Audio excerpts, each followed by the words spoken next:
Good morning students. Now we are going to start the revision class and the chapter is 11 preposition. And what is the preposition? So start the definition. Preposition are words that show the place and the position of a people, animals and a thing.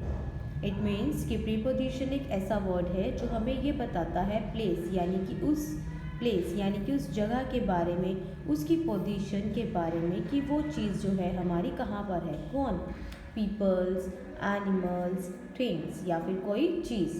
तो यानी कोई भी noun जो है हमें noun के बारे में ये बताता है कि वो नाउन कौन सी प्लेस पर है, कौन सी स्थान पर है, कौन सी जगह पर है. तो देखिए first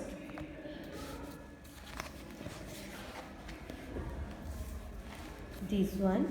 And the first sentence is the prepositions, the words that on, under, in, above. Okay, so first is use the on. The sun on the page. It means this is the page. Sun कहाँ पर है? Page के ऊपर. The sun on the page. And this is a pencil. The pencil, this pencils on the page. ये pencil कहाँ पर है? यह पेंसिल पेज के ऊपर है. ठीक है, तो ऐसे ही हम हट बता सकते हैं. अ हट ऑन द पेज. तो यहाँ पे द सन क्यों लिखा? क्योंकि सन एक ही होता है. ठीक है, तो ये हट एक है, तो यहाँ पर अ हट ऑन द पेज. क्लियर. अब कोई भी चीज़ किसी भी चीज़ के ऊपर होगी, यानी कि एक आपके पास देखो एक और सेंटेंस है ऑन पर, मैट पर. देखो क्या है? Cat.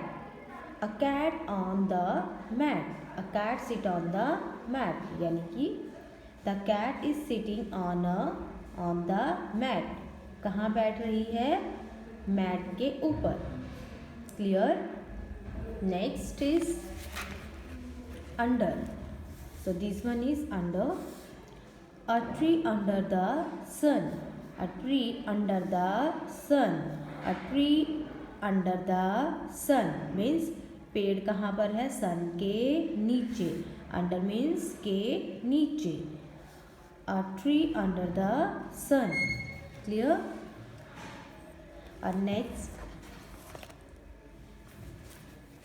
Next sentence is under.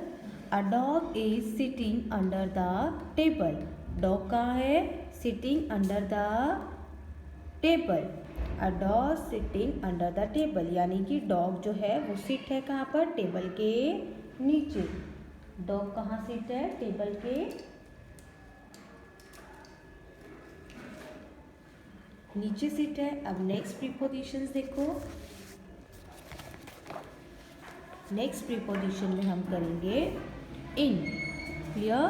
तो इन देखो. Some flowers in a flower pot.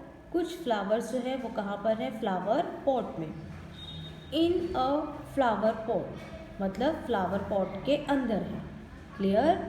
In means अंदर. जब कोई भी चीज़ हम अंदर रखते हैं यानी तो हम उसको बोलेंगे इन द हाउस होता है, तो हम सब क्या होते हैं? घर के अंदर होते हैं ना. तो इन प्रीपोजिशन यूज़ करते हैं. हेयर इज देखो. There is a bird in the nest. अब बर्ड कहाँ पर होते हैं? नेस्ट के अंदर होते हैं ना, घोंसले के अंदर. तो there is a bird in the nest यानी कि वो कहाँ पर है? घोंसले के अंदर है. क्लियर. जैसे हम लोग कहाँ होते हैं? हाउस के अंदर होते हैं. इस तरह से बर्ड्स क्या है? इन the nest. Clear. The next preposition is above. Above. ठीक है. तो देखिए a butterfly above the flower. A butterfly above the flower. Flower के ऊपर. अबव मीन्स के ऊपर. तो देखो और सेंटेंस भी देखते हैं अबव से sentence. The moon is above the house. Moon क्या है? हाउस के ऊपर. जब कोई भी चीज़ हमारे ऊपर होती है तो हम उसे क्या बोलते हैं? अबव के ऊपर. यानी कि हमारे जो हाउस के ऊपर क्या है? मून है. ठीक है. और भी देखते हैं हम अबव के sentences.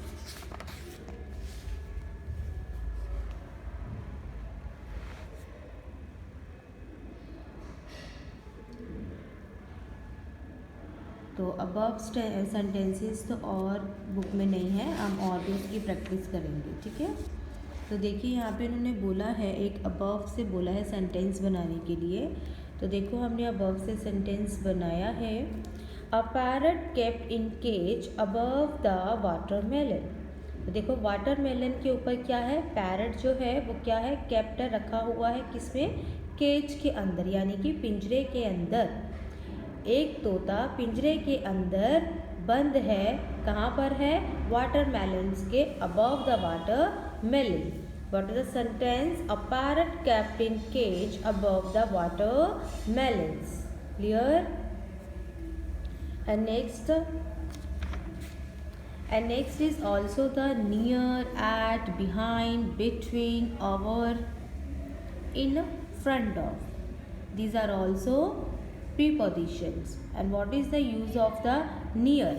So first is near, देखो एप्पल इन्होंने कहा है, एप्पल ड्रॉ करो बिल्कुल प्लेट के पास। जब कोई भी चीज़ हमारे पास होती है इट मीन्स वो हमारे क्या है, नियर है। अगर मैं यहाँ पे एक एप्पल ड्रॉ करती हूँ तो इसका मतलब ये क्या है, इसके नियर है। ठीक है, तो सेंटेंस क्या बनेगा, एप्पल नियर द प्लेट। ठीक है, an apple near the plate. Clear? And next is at. At से हम सेंटेंस और देखें तो देखो जब कोई भी चीज़ जो है, जैसे यहाँ पर इन्होंने सेंटेंस दिया है, she is waiting at the bus stop. कहाँ पर वेट कर रही है, एट द बस स्टॉप। तो बस स्टॉप के अंदर तो वेट नहीं करते, उस जगह पर वेट करते हैं। ठीक है, तो यानी कि हम क्या बताएंगे, she is waiting at the bus stop. Clear? Next, behind. The house is behind a tree. देखो यहाँ पे कुछ पिक्चर्स है। बिहाइंड मीन्स पीछे, पेड़ के पीछे क्या है, एक घर है। वो गर्ल कहाँ वेट कर रही है, एट द बस स्टॉप। ठीक है, तो यानी ट्री के पीछे क्या है, बिहाइंड द ट्री। तो the house is behind the tree means house कहाँ है, पेड़ के पीछे, behind. The bench is between the girl and the post box. The bench is between the girl and the post box. देखो bench कहाँ पर है, गर्ल और पोस्ट बॉक्स के बीच में। गर्ल और पोस्ट बॉक्स के बीच में जब दो चीज़ों का नाम लिया गया है, उसके बीच में अगर उस चीज़ को पूछा जा रहा है तो इट मीन्स कि वो क्या होगा, हमारा बिटवीन होगा। ठीक है, देखो यहाँ बिटवीन का और सेंटेंस है। The boy said dash his parents. Boys कहाँ बैठा है, बॉय कहाँ बैठा हुआ है, अपने पेरेंट्स के बीच में, यानी मम्मा पापा बैठे हैं उनके बीच में बॉय बैठा हुआ है। तो पेरेंट्स बोला है तो इसका मतलब दो लोग हैं, दो लोगों के बीच में बैठा है बेबी, यानी कि बॉय बैठा हुआ है। तो इट मीन्स बिटवीन आता है दो लोगों के बीच में, के बीच में। समझ आया? नेक्स्ट है a bird flu over the tree. A bird कहाँ उड़ रहा है, ओवर द ट्री। देखो यहाँ पे a bird over the tree, पेड़ के ऊपर क्या है, बर्ड फ्लाई कर रहा है।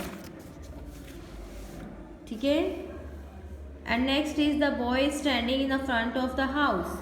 बॉय कहाँ पर है, के सामने, इन फ्रंट ऑफ द, के सामने। देखो घर के सामने क्या खड़ा है, एक बॉय खड़ा हुआ है, तो उसको हम बोलेंगे के सामने।